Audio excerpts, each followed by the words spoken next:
ఈ 'వ్యూహం' ట్రైలర్ అందరం చూసాము. తర్వాత అంటే యాక్చువల్‌గా ఒకప్పుడు 'రామ్ గోపాల్ వర్మ' గారంటే 'రంగీలా' కావచ్చు, one of the best films నుంచి కొన్ని కొన్ని రిపిటేటివ్ సాంగ్స్ అని చూస్తున్నా still it reverberates in the ears. So నేను ఈ ట్రైలర్ చూసినప్పుడు ఇందులో ఉన్న music it is not par as good with the best past music అనిపిస్తుంది. ఫస్ట్ ఆఫ్ ఆల్ ఇది పొలిటికల్ ఫిల్మ్ కాదు. మీరు సాంగ్ వినలేదు. ఉన్నదే 2 లైన్స్ అంతే, వేరే పాట కూడా లేదు. సరే మీరు చెప్తున్నారు అంటే నాకు మీకు నచ్చకపోతే సినిమా చూడొద్దు, రావద్దు అని చెప్తారు. అంటే ఇది కొన్ని వందల సార్లు చెప్పాను. ఎవరైనా అదే చేస్తారు. ఆడియన్స్ అనేవాళ్ళు గొర్రెలు కాదు. ఏ డైరెక్టర్ అయినా వాడికి నచ్చిందే తీయగలుగుతాడు. ఆడియన్స్ అనేవాడు తెలియనప్పుడు ఆడియన్స్ కోసం ఎలా చేస్తాడు సినిమా?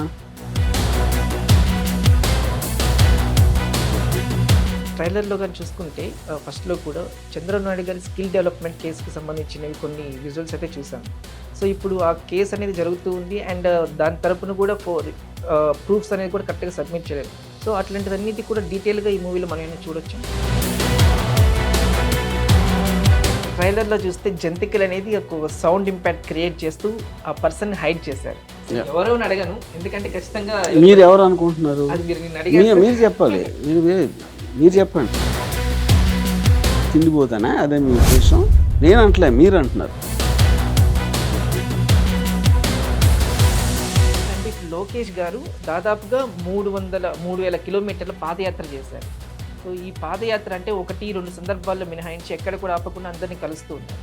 ఈ పాదయాత్ర మీద మీ స్పందన అడిగితే లోకేష్ పాదయాత్రకి నాకు అబ్సల్యూట్గా దాన్ని ఎందుకు చేస్తున్నాడు అనేది నాకు ఎంతో అర్థం కాదు. ప్రజల సమస్యలు తెలుసుకోవటం, నడిచి వెళ్ళి అనేది మీనింగ్లెస్. ఎందుకంటే మీరు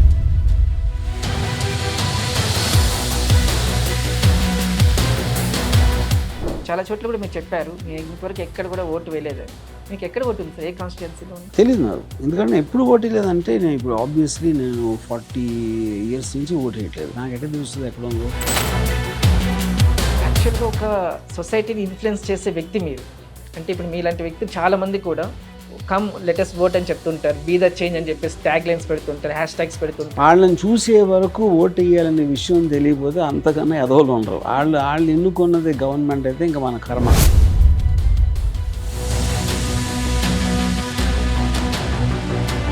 ఇంతకుముందు మీరు చెప్పినట్టుగా సెలబ్రిటీస్తో నేను సినిమాలు తీయను, వాళ్ళతో ఉండే కంఫర్ట్ జోన్ కానీ ఎక్స్పెక్టేషన్స్ కానీ నేను మీట్ అవ్వలేనని చెప్తున్నారు. తీసుకొని నేను స్టార్ని చేస్తానని కూడా చెప్తున్నారు. నేను తీసే జానర్ కైండ్ ఆఫ్ ఏ సినిమాలో బిగ్ స్టార్స్ కొన్న ఎక్స్పెక్టేషన్స్, వాళ్ళ ఫ్యాన్ బేస్, అది అలాంటి సినిమాలు నాకు చేత కాదు అన్న. హాయ్ హలో నమస్తే, నేను మీ Madhav. Welcome to hit TV. Vyuham it's like sensation in the recent times. మన దాసరి కిరణ్ కుమార్ గారి నిర్మాణంలో, ఆర్జీవి గారి దర్శకత్వంలో లైక్ ఇప్పుడు వ్యూహం ఈ 29న రాబోతుంది. సో కాంట్రవర్సీస్కి కేర్ ఆఫ్ అడ్రస్ కున్న ఆర్జీవి గారితో ఒక స్పెషల్ చిట్ చాట్ చేద్దాం. సార్ నమస్తే సార్. సార్ వ్యూహం, ఆ వ్యూహం వెనకాల వ్యూహం ఏంటి సార్? వ్యూహం వెనకాల ఏ వ్యూహం లేదు అసలు. ఎందుకంటే వ్యూహం అనేది మీరు ఎవరో వీపు వెనకాల కూర్చుని కుట్ర పన్నటం అనేది జనరల్గా అంటే స్ట్రాటజీకి, ప్లాట్కి, కాన్స్పిరసీకి డిఫరెన్స్ ఉంటుంది. సో వ్యూహం అనేది ఎక్కడో ఒక కేటగిరీ అంటే స్ట్రాటజీ కింద వస్తుంది, which can be for good and also for bad. కానీ నా వరకు వ్యూహం లేదు. ఎందుకంటే నేను నమ్మింది ఉన్నది ఉన్నట్టు నేను ఓపెన్ చేసి పెట్టేసాను. నాకు వెనకాల ఎజెండా కూడా లేదు. ఈ వ్యూహ రచన ఎవరిది అంటే? వ్యూహ రచన అంటే అదే ఇప్పుడు రచన నాది, వ్యూహం లేదని చెప్పాను. నాకు వ్యూహ రచన ఎక్కడి నుంచి వస్తుంది? Okay right sir. ఈ వ్యూహం నేను ట్రైలర్ చూసాము, ట్రైలర్ అందరూ చూసాము. తర్వాత అంటే యాక్చువల్గా ఒకప్పుడు 'రామ్ గోపాల్ వర్మ' గారంటే 'రంగీలా' కావచ్చు, one of the best films నుంచి కొన్ని కొన్ని రిపిటేటివ్ సాంగ్స్ అని చూస్తున్నా still it reverberates in the ears. So నేను ఈ ట్రైలర్ చూసినప్పుడు ఇందులో ఉన్న మ్యూజిక్ ఇట్ ఈస్ నాట్ పార్ as good with the best past music అనిపిస్తుంది. ఫస్ట్ ఆఫ్ ఆల్ ఇది పొలిటికల్ ఫిల్మ్ కాదు. ఒకటి. 2 ట్రైలర్లో మీకు ఎగ్జాక్ట్లీ 2 లైన్స్ ఉన్నాయి. మీరు సాంగ్ వినలేదు. ఉన్నదే 2 లైన్స్ అంతే, వేరే పాట కూడా లేదు దాంట్లో అబ్సల్యూట్గా. సో ఇంకా దాని మీద నేను ఏం కామెంట్ చేయను. మీకు నచ్చలేదు అంటే అయిపోయింది ఇంకా. అంటే ఇంతకుముందు ట్రైలర్ అనేది చూడకముందు ఒక యాంగ్జైటీ ఉండేది, వ్యూహం అంటే ఏమేమి ఉంటుంది, ఏమేమి చూపిస్తారని. బట్ ట్రైలర్ వచ్చిన తర్వాత అంటే ఆల్రెడీ జనాలకి తెలిసిందే ఉంది, కొత్తగా మనకి ఏమైనా కనిపించేది చూపించాలి నేను అంటే ఇప్పుడు చిరంజీవి గారు, పవన్ కళ్యాణ్, అరవింద్ గారు మాట్లాడింది తెలిసింది ఉందా? కొత్తగా ఉంది. అవును. చంద్రబాబు గారు మాట్లాడింది ఉందా? ఉమ్. జగన్ గారు, భారతి గారు మాట్లాడింది ఉందా? తెలుసా మీకు? లేదు. సో ఇది అందులో తెలిసింది ఏమీ లేదు. ఓకే. యా, మీకు చూసింది నచ్చకపోవచ్చు, అది తెలిసిందే ఉంది కదా అనేది తప్పు. యా, కొత్తగా ఏం లేదంటారు అంతే. తెలిసిందే ఉంది అన్నది తప్పు. కొత్తదే ఉంది, ఆ కొత్తది మీకు నచ్చలేదంటే నో ప్రాబ్లం, దాని మీద నేను ఆర్గ్యూ చేయను. సరే, మీరు చెప్తున్నారు అంటే నాకు మీకు నచ్చకపోతే సినిమా చూడొద్దు, రావద్దు అని చెప్తారు. అంటే ఇది కొన్ని వందల సార్లు చెప్పాను. అంటారు, కానీ హర్టింగ్ అనిపించదు అంటే ఇప్పుడు ఇప్పుడు ప్రేక్షకులు. మళ్ళీ ఇంకొకసారి చెప్తాను. ఉమ్. ఎవరైనా అదే చేస్తారు. ఆడియన్స్ అనేవాళ్ళు గొర్రెలు కాదు, వాళ్ళందరూ వేరే వేరే మనుషులు, వాళ్ళు వేరేగా ఆలోచిస్తారు. వాళ్ళందరినీ ఒక లేబుల్ వేయకూడదు. ఏ డైరెక్టర్ అయినా వాడికి నచ్చిందే తీయగలుగుతాడు. ఆడియన్స్ అనేవాడు తెలియనప్పుడు ఆడియన్స్ కోసం ఎలా చేస్తాడు సినిమా? అప్పుడు 95% సినిమాలు ఎందుకు ఫ్లాప్ అవుతాయి? అవును. అది. Yeah. సార్ అంటే ఇప్పుడు ఈ ట్రైలర్లో కానీ చూసుకుంటే ఫస్ట్లో కూడా చంద్రబాబు నాయుడు గారి స్కిల్ డెవలప్మెంట్ కేసుకి సంబంధించినవి కొన్ని విజువల్స్ అయితే చూసాము. సో ఇప్పుడు ఆ కేసు అనేది జరుగుతూ ఉంది అండ్ దాని తరపున కూడా ప్రూఫ్స్ అనేది కూడా కరెక్ట్గా సబ్మిట్ చేయలేదు. సో అట్లాంటిదన్నిటి కూడా డీటెయిల్గా ఈ మూవీలో మనం ఏమైనా చూడొచ్చు? ఏం చూడం, ఎందుకంటే అది sub judice. First of all it is in the it is not in the case, is in the court. దానికి ఇంకా ఛార్జ్ షీట్ కూడా ఫైల్ చేయలేదు. అవును. సో పబ్లిక్ డొమైన్లో ఎంత ఇన్ఫర్మేషన్ ఉందో అంతే ఉంటుంది సినిమాలో, ఏది ఇన్ఫర్మేషన్కి సంబంధించి. Yeah. సో కొత్తగా అనేది దానికి జస్టిఫికేషన్ కానీ ఏది మనం ఉండదు. ఇంకొకటి సార్, మనకి ఇప్పుడు జంతికలు ట్రైలర్లో చూస్తే జంతికలు అనేది ఒక సౌండ్ ఇంపాక్ట్ క్రియేట్ చేస్తూ ఆ పర్సన్ హైడ్ చేశారు. ఎవరో అడగను, ఎందుకంటే ఖచ్చితంగా మీరు ఎవరు అనుకుంటున్నారు? అది మీరు నిన్ను అడిగారు, మీరు చెప్పాలి. మీరు చెప్పండి. Everybody knows that. Everybody nose అంటే ఎవరు? మీరు చెప్పండి. అందరికి తెలిసింది. అందుకే మీరు చెప్పండి. నిన్న అందరం కూడా మాట్లాడుకుంది ప్రెస్ మీట్. లోకేష్ గారు అది మీరు మళ్ళీ అందరి వెనకాల ధైర్యం కదా. మీరు ఓకే లోకేష్ గారు మీరు అనుకుంటున్నారు, అంతే కదా? ఎందుకు అనుకుంటున్నారు లోకేష్ అని? అంటే లోకేష్ తిండిపోతానా? అదే మీ ఉద్దేశం? నేను అంటలే, మీరు అంటున్నారు. నేను ఎవరో తింటున్నాను, డైనింగ్ టేబుల్ దగ్గర కూర్చుని ఒక వ్యక్తి తింటున్నాడు. ఎవరో మనిషి కూర్చున్నాడు అక్కడ, అది తింటున్నాడు అంతే. అది తింటున్నాడు కాబట్టి మీరు లొకేషన్ ఫిక్స్ అయిపోయి నన్ను అడిగితే ఎలాగంటున్నా? ఓకే. సో తర్వాత ఒకవేళ వచ్చిన తర్వాత ఆ క్యారెక్టర్ లొకేషన్ రిప్రజెంట్ చేస్తే ఏం చేస్తారు అంటే ఎట్లా ఉంటుంది? ఎవరు చేస్తారు? ఈ ఎప్పుడైతే జంతికలు వెనకాల హైడ్ చేసిన క్యారెక్టర్ లోకేష్ గారిది అయితే, ఎందుకంటే ఇంతకు ముందు మూవీస్ లో కూడా ఒక పప్పు అనే సింబాలిక్ రిప్రజెంటేషన్ తో చూపించున్నారు. సో ఈ మూవీలో మనకి జంతికలు అనేది కనిపించింది. నేను అదే అన్నా, నా సినిమాలో ఎవరో క్యారెక్టర్ తింటా ఉంటాడు. ఓకే. కానీ అతను లొకేషన్ నేను చెప్పట్లా, మీరు అంటున్నారు. Okay sir. అంటే ఇప్పుడు లోకేష్ గారు దాదాపుగా 3,000 కిలోమీటర్ల పాదయాత్ర చేశారు. సో ఈ పాదయాత్ర అంటే 1-2 సందర్భాల్లో మినహాయించి ఎక్కడ కూడా ఆపకుండా అందరినీ కలుస్తూ ఉన్నారు. ఈ పాదయాత్ర మీద మీ స్పందన అడిగితే? నాకు అసలు ఏం తెలియదు, ఎందుకంటే పాదయాత్రకు మోటివేషన్ అనేది నాకు అర్థం కాలేదు. జగన్ చేసినప్పుడు అప్పుడున్న పరిస్థితులు, రాజశేఖర్ గారి డెత్, వాళ్ళు యాడ్ అవటం, ఓదార్పు యాత్ర, ఏదో రకరకాలు ఉన్నాయి దాంట్లో. లోకేష్ పాదయాత్రకి నాకు అబ్సల్యూట్గా దాన్ని ఎందుకు చేస్తున్నాడు అనేది నాకు ఎంతవరకు అర్థం కాలేదు. ప్రజల సమస్యలు తెలుసుకోవటం, నడిచి వెళ్ళి అనేది మీనింగ్లెస్. ఎందుకంటే మీరు ఎక్కడికి వెళ్ళినా ఫైనల్గా వాళ్ళ పార్టీ వాళ్ళే కొంతమంది నానేస్తారు, ముందే చెప్తారు ఏం చెప్పాలి ఏం చెప్పకూడదని. అది స్టేజ్ డ్రామా, అది యూనో. సో పాదయాత్ర మూలాన అలా జరుగుతుంది అనేది నేను ఎవరు చేసినా కూడా నేను నమ్మను. ఓకే. అంటే అప్పట్లో వైఎస్ రాజశేఖర రెడ్డి గారి మరణం అయింది కాబట్టి ఓకే ఓదార్పు యాత్ర అంటే ఒక ఓదార్పు యాత్ర హ్యాస్ ఎన్ ఎఫెక్ట్, ఒక ఎమోషనల్ కాంటెక్స్ట్ ఉంది దానికి. సో ఇప్పుడు చేసే యాత్రకి ఎటువంటి కారణం లేదు, కేవలం రాజకీయ లబ్ధి తప్పించి. రాజకీయ లబ్ధి కూడా వస్తుందని నేను అనుకోవట్లేదు. ఖచ్చితంగా అది ఇంపాక్ట్ అయితే క్రియేట్ చేయదని మీ అభిప్రాయం? చేసినా చేయకుండా ఫరక్ పడదు. ఎందుకంటే దగ్గరికి వెళ్ళే వాళ్ళు ఎవరు వెళ్తారు? టీడీపీ వాళ్ళే వెళ్తారు. ఆల్రెడీ టీడీపీ అభిమానులే వెళ్తారు. లోకేష్కి చెప్పగలరంటే కష్టాలు. అప్పుడు వాళ్ళని ఎందుకంటే వాళ్ళు ఆల్రెడీ ఉన్నారు కాబట్టి, వాళ్ళు ఉన్నా లేకపోయినా ఒకటే. వైసీపీ వాళ్ళు అయితే వెళ్ళరు కదా, న్యూట్రల్ ఓటర్స్ కూడా వెళ్ళరు, వేరే పార్టీ వాళ్ళు ఎవరు కూడా వెళ్ళరు అక్కడికి. Right sir. ఇప్పుడు మన చంద్రబాబు నాయుడు గారిది కొన్ని పాత్రలు ఇవన్నీ ఎక్కడి నుంచి పట్టుకొస్తున్నారు సార్? అంటే ఆ మనిషిని పోలిన మనుషులు అట్లాగే క్యారెక్టర్స్ రిజెంబ్లెన్స్ చూపించడం అనేది ఇప్పుడు భారతీయ గారిది కావచ్చు. ఐ మీన్ ఆబ్వియస్గా ప్రాసెస్ ఉంటుంది. అంటే వాట్సాప్ గ్రూపుల్లో అట్లు పెట్టి కాస్టింగ్ ఏజెంట్స్, అసిస్టెంట్ డైరెక్టర్స్ వాళ్ళందరూ ఎవరెవరియో పంపిస్తూ ఉంటారు. Hmm. క్యారెక్టర్ రిజెంబ్లెన్స్, ఆడుకున్న యాక్టింగ్ టాలెంట్ అదొక ప్రాసెస్లో జరుగుతుంది సెలెక్షన్. సో ఆ రకంగానే అందరిని కూడా క్యాస్టింగ్ చేయడం జరిగింది. సరే ఇప్పుడు మనకి యానిమల్, సో రీసెంట్ టైమ్స్లో సెన్సేషన్ సందీప్ గారిది పంపించండి నేను తీసుకుంటానని చెప్పారు. యాక్చువల్గా one of the top directors మీరు. సో అందరు కూడా మీ గురించి మాట్లాడుకుంటారు. ఫోటోలు పెట్టండి తీసుకోవడం అనేది అంటే ఎందుకు అని అంటే ఫోటో నేను కాళ్ళు మొక్కుతాను, ఎందుకంటే నాకు అంత ఎఫెక్టివ్గా ఉంది.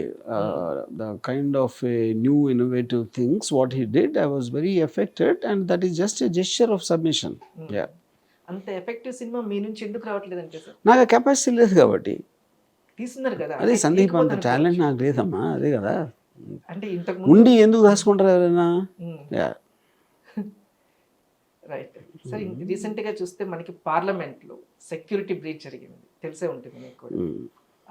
ఆ సెక్యూరిటీ బ్రీచ్ అంటే ఒక వ్యక్తి వెళ్ళటం పార్లమెంట్లోకి, ఒక కామన్ మ్యాన్ వెళ్ళటం, అంతే ఇలా చేయటం. సో అది చూసిన తర్వాత సెక్యూరిటీ బ్రీచ్లు ఎప్పుడు జరుగుతూనే ఉంటాయి, కొత్తగా కాదు. చంపేస్తారు. ఇందిరాగాంధీ సెక్యూరిటీ బ్రీచ్లో కానీ చంపేసింది, అమెరికన్ ప్రెసిడెంట్ చంపేశారు. చాలాసార్లు జరుగుతుంది security breach.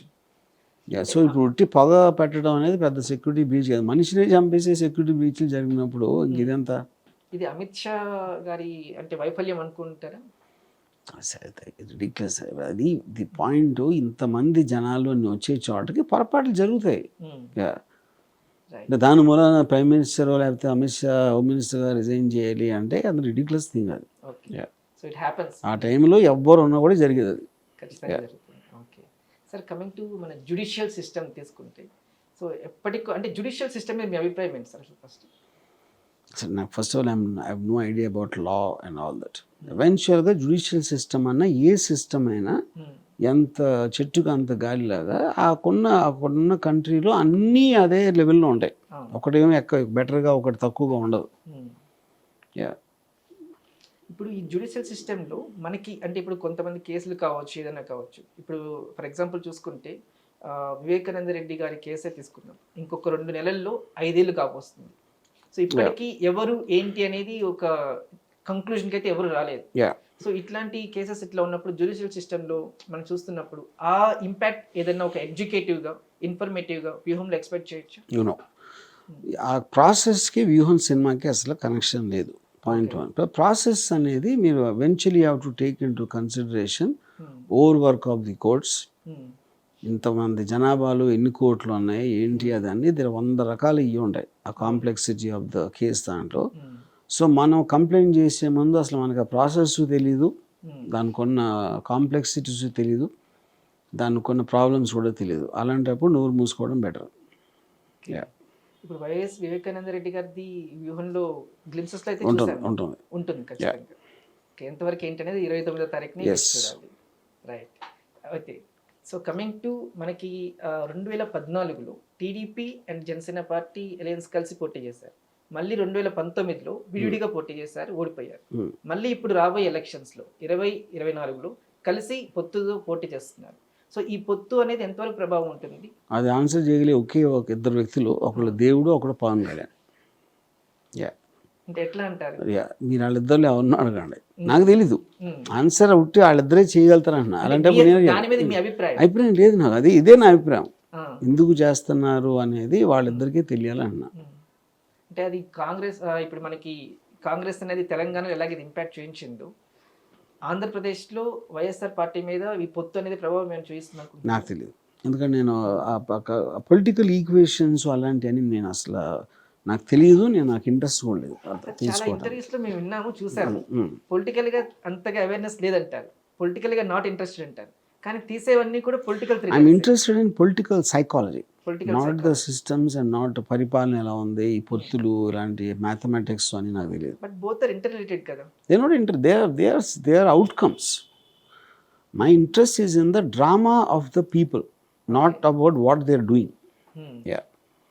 Right sir, coming to ఇప్పుడు మనకి అల్లు అరవింద్ గారు కావచ్చు, మన మెగాస్టార్ చిరంజీవి గారు కావచ్చు, ట్రైలర్లో చూసాము.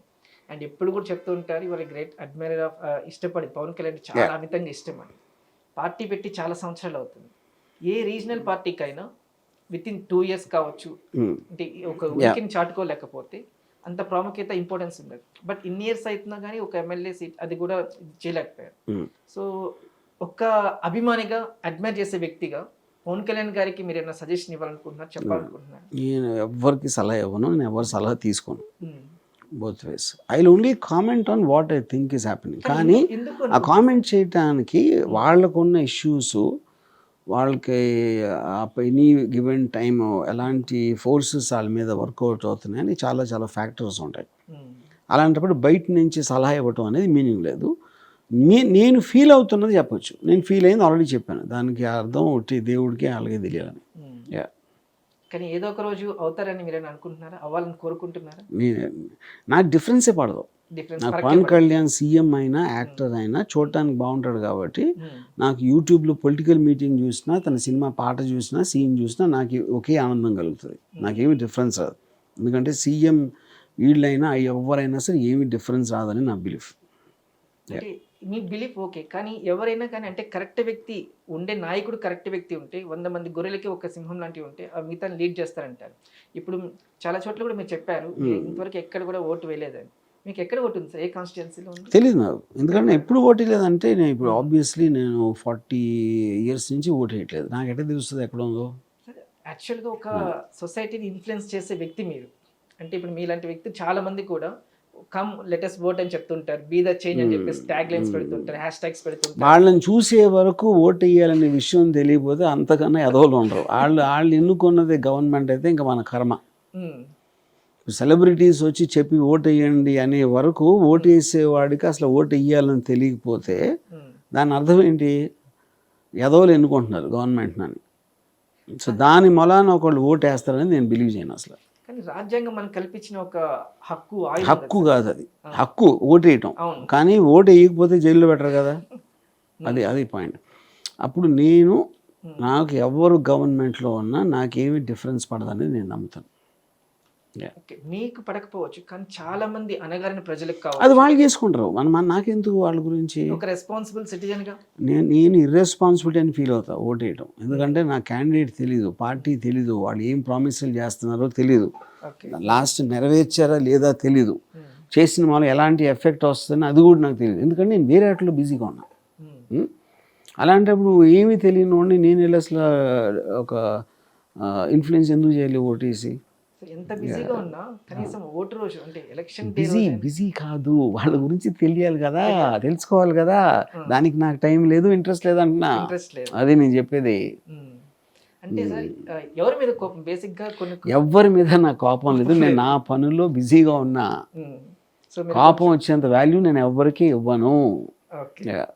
సార్ ఇప్పుడు కొన్ని ఆల్మోస్ట్ 193 కంట్రీస్లో చూస్తే ఒక 15 నుంచి 18 కంట్రీస్లో మాత్రమే ఈవీఎంస్, మిగతా అంతా కూడా బ్యాలెట్ బాక్సెస్. ఒకవేళ మన కంట్రీలో కూడా బ్యాలెట్ బాక్స్ వస్తే ఇంపాక్ట్? నాకు జీరో నాలెడ్జ్ ఉంది అన్నారు. మీరు అప్పుడు ఖచ్చితంగా ఓటేస్తారా? నేను ఇప్పుడే మీకు రీజన్ చెప్పా. ఈవీఎం బ్యాలెట్ బాక్స్ కాదు, ఎవరు ఉన్నా లేకపోయినా నాకు ఫరక్ పడదు అని చెప్పా. దానికి ఈవీఎంకి బ్యాలెట్ బాక్స్కి ఏం connection? Okay, right sir. Coming to మన వ్యూహాన్ని దేంతో కంక్లూడ్ చేయబోతున్నారు అండ్ శపథంని దేంతో స్టార్ట్ చేయబోతున్నారు? వ్యూహం స్వేరింగ్ ఇన్ సెరమనీతో అవుతుంది. శపథం will start after that. Okay, right sir. ఇందులో పవన్ కళ్యాణ్ గారి రిజంబ్లెన్సెస్ అనేది కనిపిస్తూ ఉంది, చూస్తూ ఉన్నాం కూడా. అంటే ఆ వ్యక్తిని ఎక్కడి నుంచి తీసుకొచ్చారు సార్? ఎట్లా చెప్పాను, కాస్టింగ్ ప్రాసెస్లో, త్రూ కాస్టింగ్ ప్రాసెస్ నుంచి సార్. అండ్ కమింగ్ టు ఒక నేరేటివ్ ఛాలెంజ్గా తీసుకుంటే, సో ఏ మీడియంలో మీరు ఒక కొత్త స్టోరీని నేరేట్ చేయడానికి ఇష్టపడతారు? నాకు వచ్చిన మీడియమే ఫిల్మ్స్. ఫిల్మ్స్ నుంచి అండ్ ఒక సినిమాటిక్ ఎక్స్ప్లోజర్, సినిమాటిక్ టెక్నికల్ ఎరాలో ఒక కొత్త టెక్నాలజీ ఇన్కార్పొరేట్ చేయాలి, ఆ టెక్నాలజీతో ఒక మూవీని ప్రజల్లోకి తీసుకెళ్ళాలంటే, so which technology your like? ఏం టెక్నాలజీ? దాంట్లో టెక్నాలజీ అనేది మీరు తీస్తున్న సినిమా సిచ్యువేషన్స్ బట్టి, అది యాక్షనా సాంగా, ఆ పర్టిక్యులర్ ఐడియా నుంచి వస్తుంది ఆ టెక్నాలజీ అనేది. సో అది జనరలైజ్డ్గా ఈ ఫలానా టెక్నాలజీ వాడతా, ఆ టెక్నాలజీ వాడతా అని ఏమి ఉండదు. సరే, అయితే రాజధాని క్యాపిటల్ ఇష్యూ అంటే పొలిటికల్ గా అడగద్దు అన్నట్టుగా కాదు, అంటే 3 రాజధానులు ఉంటే మేలని మీకు అభిప్రాయం? నాకు అస్సలు తెలియదు, దాని గురించి నాకు రాజధాని అవసరం కూడా తెలియదు ఫస్ట్. లేకపోతే ఎట్లా చెప్పి మన హైదరాబాద్ ఉంది ఏముంటుంది కాబట్టి అంటే మనకు ఒక ఇప్పుడు hub అనుకోవచ్చు. హైదరాబాద్లో బిల్డింగ్స్ ఉన్నాయి, ఇవి ఉన్నాయి, రాజధాని అని పేరు పెట్టినంత మాత్రం హైదరాబాద్ మారిపోదు కదా. ఉమ్. యా, కానీ మొత్తం కార్యకలాపాలు జరగడానికి ఒక హబ్ అదే జరుగుతుంది కదా, రాజధాని అని పేరు లేకపోయినా జరుగుతుంది కదా. అది అన్ని ఊర్లో అన్ని టౌన్స్లో అన్నీ జరుగుతాయి, అంటే జరగకుండా ఒక ఉండదు కదా. రాజధానికి అసలు రాజధాని వద్దంటారా లేకపోతే అవసరం లేదంటున్నా, రాజధాని అది that it self is outdated అంటున్నాను. ఇప్పుడు మా ఒక టైంలో మెయిన్ థియేటర్ ఉండేది, ఇప్పుడు మెయిన్ థియేటర్ అనేది లేదు సినిమాలు ఇండస్ట్రీలో చెప్తున్నాను. అవును అవును రాజధాని మీరు అన్న అనకపోయినా హైదరాబాద్ అలాగే ఉంటుంది, హైదరాబాద్లో జరిగేది అదే జరుగుతుంది. యా, ఓకే అది జస్ట్ ఒక సైకలాజికల్లీ ఒక పర్టికులర్ టైంలో ఫిక్స్ అయిపోయారు అంతే, ఏమి డిఫరెన్స్ పడదు. ఇప్పుడు పార్లమెంట్ ఉన్న చోట రాజధాని, సపోజ్ అసెంబ్లీ ఉన్న చోట రాజధాని అనుకున్నాం అనుకోండి, అసెంబ్లీ అనకాపల్లి పెడితే అనకాపల్లి రాజధాని కదా. అంతే కదా. యా, అప్పుడు ఏ బేసిస్లో రాజధాని అంటున్నారు? అంటే మెయిన్ అడ్మినిస్ట్రేషన్ అంతా కూడా అక్కడ అదే చెప్తున్నా, అడ్మినిస్ట్రేషన్ అనకాపల్లిలో లేకపోతే ఆత్మకూరులో పెట్టారు అనుకోండి, అదే రాజధాని. ఏది అడ్మినిస్ట్రేషన్ ఉంటేనే రాజధాని అంటే, మ్యాక్సిమం నెంబర్ ఆఫ్ పీపుల్ ఉంటే అదే రాజధాని అంటే, అప్పుడు పాపులేషన్ బట్టి. అంతే లేకపోతే మ్యాక్సిమం రెవెన్యూ ఎక్కడి నుంచి వస్తుందో అది రాజధాని అంటే అదే రాజధాని, అప్పుడు బాంబే రాజధాని అవ్వాలి, ఢిల్లీ అవ్వకూడదు అలా లెక్కన. ఈ రాజధాని అనే word it self is outdated, అది నేను చెప్పేది. అవుట్డేటెడ్ అని మీరు అంటున్నారు. ఇప్పుడు నేను అంటున్నా, అఫ్ కోర్స్ నేనే అంటాను. జగన్ గారు 3 రాజధానులు అన్నారు. ఇప్పుడు మన సౌత్ ఆఫ్రికా లాంటి కంట్రీస్ తీసుకుంటే అవును. 3 క్యాపిటల్ సిస్టమ్ అనేది ఫెయిల్యూర్ సిస్టమ్. ఇప్పుడు అది నాకు తెలియదు అండి, నాకు అలాంటి ఆటలు నాకు జీరో నాలెడ్జ్ ఉంది. యా, సో మీరు ఎందుకంటే మీరు క్వశ్చన్ అంత సేవ్ పడి ఏది చెప్పే ముందు మీ టైం సేవ్ చేయడానికి ముందే ఆన్సర్ చెప్తున్నా. Right sir. Yeah. సరే, మీరు ఇంతకుముందు చాలా అనౌన్స్ చేశారు ప్రాజెక్ట్స్ అనేది, guns and thighs and guns కావచ్చు, ఇలాంటి ప్రాజెక్ట్స్. వాటి స్టేటస్ అనేది ఏం చెప్పుకోవచ్చు సార్? ఒక లిస్ట్ ఆఫ్ మూవీస్ ఉన్నాయి కదా. ఏం చేసినా సరే నేను చేసినవి అన్నీ నేను రోజుకి 5 ఐడియాలు వస్తాయి, కొన్ని ఒక స్టేటస్కి వస్తాయి, కొన్ని టైం పడతాయి. కానీ నేను చేసిన అన్ని సినిమాలు ఎవడూ చేయలేదు కదా, అంత అయిపోయింది, వదిలేదు అది. రైట్. అండ్ సార్ ఇప్పుడు తెలంగాణలో చూస్తే కొత్త ప్రభుత్వం కొలువు తీరింది, అండ్ రేవంత్ రెడ్డి గారు అంటే కూడా మీకు చాలా గుడ్ రిలేషన్ కూడా ఉంది. అక్కడ రెడ్డి ఇక్కడ రెడ్డి అనే ఒక బయోపిక్ అనేది ఎక్స్పెక్ట్ చేయండి, ఎందుకంటే వాళ్ళు చెప్పారు నేను బయోపిక్ అని చెప్పలేదు, అక్కడ రెడ్డి ఇక్కడ రెడ్డి అని చిన్న ఒక మాట పెట్టిన అంతే. నా ఫ్యూచర్లో అవకాశం ఉందా సార్ అంటే రేవంత్ రెడ్డి? ఎందుకంటే చాలా స్ట్రగుల్స్ తీయచ్చు, అంటే మీరు చెప్పినట్టుగా చాలా స్ట్రగుల్స్ ఉన్నవి, ఒక సినిమాటిక్గా ఉండేది ఉన్నది. ఎప్పుడైనా ఒకవేళ చేయాల్సి వస్తే ఒక చేసే ఇంట్రెస్ట్ ప్రస్తుతం లేదు, ఎందుకంటే నాకు తన బేసిక్ ఫుల్ స్టోరీ మీద నాకు అవగాహన లేదు, ఆ కాంటెక్స్ట్ కూడా రాలేదు, అందుకని నేను ఆలోచించలేదు నేను. సార్ ఇక్కడ మనం రైట్ ఓటీటీలో స్పార్క్ అనేది ఒకటి స్టార్ట్ చేస్తుండే కదా సార్, స్పార్క్ ఏదైనా కంటిన్యూ అవుతుందా? అది స్పార్క్ చేశారు, నేను కాదు, దానికి నేను కొంత కంటెంట్ ఇచ్చాను, స్పార్క్ నా కంపెనీ కాదు. సార్ ఇంకోటి, ఇది మన ఇందాక అడినట్టుగా ఒక టెక్నాలజీని మనం ఇన్కార్పొరేట్ చేయాలంటే which enhance the story telling, ఈ టెక్నాలజీలో మనం ఏది తీసుకోవచ్చు అనేది అడిగినప్పుడు ఏఐ అనేది చాలా మంది ఇప్పుడు కొత్త హైనానాలో కూడా ఒక మ్యూజికల్ సిస్టంలో ఏఐ అనేది తీసుకొచ్చారు.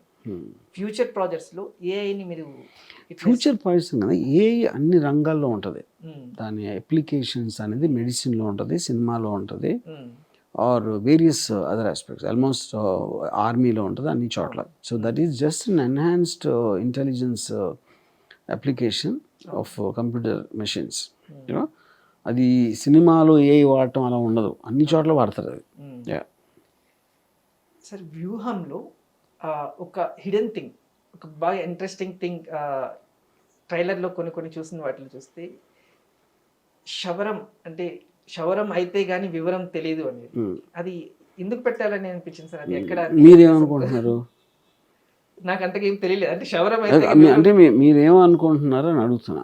నాకు అనిపించింది ఓపెన్ ఓపెన్గా చెప్పాలంటే ప్రజారాజ్యం పార్టీ యొక్క ఎక్స్పీరియన్సెస్ ఏమన్నా జనసేనకి అని ఇంపాక్ట్ గా ఉండొచ్చేమో అనుకుంటున్నాను. అదే ఇప్పుడు పార్టీ పెడితే శవరం అయితే కానీ వివరం తెలియదు అంటే, నేను నీకు తెలీదు పార్టీ నేను పెట్టి చూపిస్తా అంటే పెట్టినప్పుడు తెలుస్తుంది అన్నాడు ఈయన, అంతే, ఇంకేముంది దాంట్లో తెలియడానికి. Sir one more question sir, Ram Gopal Varma గారు ఇంతకుముందు మీరు చెప్పినట్టుగా సెలబ్రిటీస్తో నేను సినిమాలు తీయను, వాళ్ళతో ఉండే కంఫర్ట్ జోన్ కానీ ఎక్స్పెక్టేషన్స్ కానీ నేను మీట్ అవ్వలేనని చెప్తున్నారు, తీసుకొని నేను స్టార్ట్ చేస్తానని కూడా చెప్తున్నారు. నేను ఎప్పుడు చెప్పలేదు స్టార్ చేస్తా అనే మాట నా లైఫ్లో ఎప్పుడు వాడలేదు నేను. ఓకే, అంటే సెలబ్రిటీస్ తీనని మాత్రం అన్నారు. తీయటం చేత కాదు అన్నా, అంటే తీయను అనలేదు. చేత కాదు అంటే కెపాసిటీ ఉండాలి దానికి. నేను తీసే జానర్ కైండ్ ఆఫ్ ఏ సినిమాలో బిగ్ స్టార్స్ కొన్న ఎక్స్పెక్టేషన్స్, వాళ్ళ ఫ్యాన్ బేస్, అది Expectations అలాంటి సినిమాలు నాకు చేత కాదు అన్న. తీయను అనలేదు. కానీ నాగార్జున గారితో కానీ ఫ్యూచర్లో, ఎందుకంటే ఇష్టంగా ఉంటారు కాబట్టి ఫ్యూచర్లో మేము ఎక్స్పెక్ట్ చేయొచ్చు. రైట్ నో ఇది లేదు. Anything can happen. Right now ఆ కాంటెక్స్ట్ లేదు. సరే, మీ ఇంటర్వ్యూస్ చూస్తే చాలా బయలాజికల్ బ్రిలియన్స్ ఉంటుంది, చాలా బ్రిలియంట్ ఇంటెలిజెంట్గా ఉంటుంది. సో ఇట్లాంటి ఒక powerful brilliant movie Ram Gopal Varma దగ్గర నుంచి ఎప్పుడు మేము ఎక్స్పెక్ట్ చేయాలి? అది లేదనే కదా తీయలేదు కనుక. బిలియన్స్ ఉంది తీయాలి అంటే లేదని బిలియన్స్ అంటున్నారు, లేదు. కానీ అది నేను చెప్తున్నా ప్రేక్షకులు అప్పుడు నమ్మట్లేదు కదా. నేను బిలియన్ అయితే మీకన్నా నాకు ఎక్కువ తెలియాలి కదా, అంతే కదా. అంతే కదా సార్? నన్నే బ్రిలియంట్ అంటున్నారు, అవును. దాని తర్వాత తీయట్లేదు అంటున్నారు, అప్పుడు నాకు బిలియన్స్ లేదని. అంటే యాక్చువల్గా రామ్ గోపాల్ వర్మ గారిని ప్రేక్షకులు ఇక్కడ పెట్టుకున్నారు. అందరు టు బి హానెస్ట్ సార్ చెప్పాలంటే ప్రేక్షకులు ఎవరిని ఎక్కడ పెట్టుకోరు, వాళ్ళకున్న బిజీ లైఫ్లో అప్పుడప్పుడు సినిమా ఏదో వచ్చినప్పుడు వాళ్ళ ఇంట్రెస్ట్ బట్టి వాళ్ళు తీసుకుంటారు, అంతేగాని ఎవరిని ఎక్కడ అక్కడ పెట్టుకోరు. అంటే ప్రేక్షకులు పెట్టుకోరు రైటే, కానీ ఒక ప్రేక్షకులు వచ్చి మీ చెవులు చెప్పారా పెట్టుకున్నారని? మీ లైఫ్లో ఎంతమంది తెలుసు? మా అయితే 10-20 మంది ఉంటారు, వాళ్ళు ప్రేక్షకులు వాళ్ళు. అది 29th మిగతా చాలా మూవీస్ కూడా రాబోతుంది, డెవిల్ కావచ్చు, బబ్లిక్ డిఫరెంట్ మూవీస్తో. సో ఆ మూవీస్తో ఈ మూవీ రిలీజ్ అయ్యడానికి ఎన్ని థియేటర్స్ రిలీజ్ చేస్తున్నారు? నాకు తెలియదు, అది ప్రొడ్యూసర్కి సంబంధించింది. ప్రొడ్యూసర్స్ అండ్ ప్రమోషన్స్ కూడా ఈవెన్ టు బి హానెస్ట్ చెప్పాలంటే సలార్ కంటే కూడా వ్యూహం ప్రమోషన్సే చాలా స్వింగ్లో వెళ్తున్నట్టుంది. సో ఈ ప్రమోషన్స్లో ఉండే ఆ పీక్, ఆ పబ్లిసిటీలో ఉండే ఆ ఇంటెన్సిటీ వ్యూహంలో కూడా, కంటెంట్లో కూడా ఉంటుందా? అది మీరు చూశాక మీరు చెప్పాలి. నేను చాలా ఉంటుంది ఇలాంటి కంటెంట్ జేమ్స్ కెమెరాని కూడా తీయలేదు అని చెప్తే నమ్ముతారా? ఎవరైనా నమ్ముతారా? సో ఎవడైతే చేశాడో వాడిని కంటెంట్ గురించి ఎప్పుడు అడగకూడదు. ఎందుకంటే లేకపోయినా ఉందని చెప్తాడు, వాడు అలాగే చెప్తారని తెలుసు కాబట్టి ఎవడు నమ్మడు. అలాంటప్పుడు ఇర్రెలవెంట్ క్వశ్చన్ అది. సరే, అందరికీ కూడా మీలాగా బ్రతకాలని ఉంటుంది, ఉన్నది ఉన్నట్టు చెప్పాలని, మాట్లాడాలని ఉంటుంది. కానీ ఎన్నో రీజన్స్ వల్ల ఎవరేమనుకుంటారని ఉండదు. బట్ ఉన్నది నిజాన్ని నిక్కచ్చిగా చెప్పగలుగుతున్నారు అది. సో వీటి వల్ల వచ్చే ఈ ఏదైతే ఉంటుందో బెదిరింపులు అనొచ్చు, వీటి అనొచ్చు. సో ఈ కాన్సిక్వెన్స్ అనేది వ్యూహం ఏదైనా పడ్డాయా? ఎందుకంటే సర్టిఫికేషన్ వరకు కూడా, రిలీజ్ అవడానికి కూడా చాలా మధ్యలో వస్తుందా లేదన్న సందర్భాలు వచ్చినాయి. టిల్ నిన్ను చూస్తే సర్టిఫికేషన్ అనేది క్లీన్ యూ సర్టిఫికేట్ వచ్చింది. ఆ సర్టిఫికేట్ ఎందుకు వచ్చిందంటే కూడా మీరు చెప్పారు రీజన్ అనేది. So which everybody won't believe that. So ఈ చూసినప్పుడు ఆ ఇంపాక్ట్ అనేది వాటి మీద పడిందా? అంటే ఇది చూపించలేకపోయాను ఇప్పుడు అట్లాంటి ఏమన్నా, లేదా మీరు చేయాలనుకుంది ఎగ్జాక్ట్లీ నేను చేసింది ఉంది అక్కడ, ఏమీ మారలేదు. మీరు ఏదైతే చెప్పాలనుకున్నారో, చేయాలనుకున్నారో picture perfect. yes right. It was a lovely interacting with you sir. It was a honour meeting you. And వ్యూహం గురించి చాలా ఇంటరాక్షన్స్ చెప్పారు. So thank you so much sir. Okay, and all the best for the movie. Okay, thank you.